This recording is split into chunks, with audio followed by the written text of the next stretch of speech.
Showbiz অঙ্গনের পরিচিত মুখ অভিনেত্রী গুলশান আরা আহমেদ অসংখ্য নাটক সিনেমায় অভিনয় করে পেয়েছেন জনপ্রিয়তা। আর জনপ্রিয়তার মায়া কাটিয়ে সবাইকে কাঁদিয়ে এই অভিনেত্রী চলে গেলেন অজানা গন্তব্যে।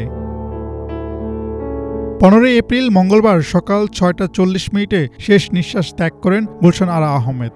সামাজিক যোগাযোগ মাধ্যমে এক পোস্ট দিয়ে বিষয়টি নিশ্চিত করেছেন অভিনেতা মিশা সওদাগর ও পরিচালক কাজল আরেফিন অমি।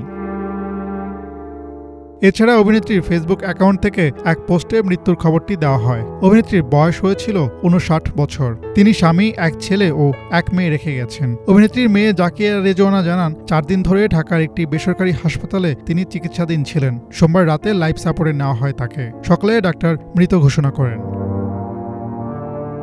অভিনেত্রী গুলশান আরা হৃদয়ের কথা, ডাক্তার বাড়ি, ভালোবাসা আজকাল, লাল শাড়ি সহ বেশ কিছু চলচ্চিত্রে অভিনয় করেন। কাজল আরেফিন অমির জনপ্রিয় ধারাবাহিক নাটক ব্যাচেলর পয়েন্টে কাবিলার মা পলি চেয়ারম্যান চরিত্রে অভিনয় করে বর্তমান প্রজন্মের কাছে ব্যাপক পরিচিতি পান এই অভিনেত্রী।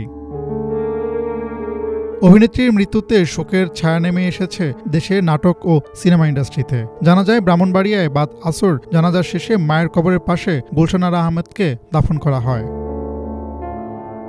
হাসনাত জুবায়ের, বাংলাভিশন, ঢাকা।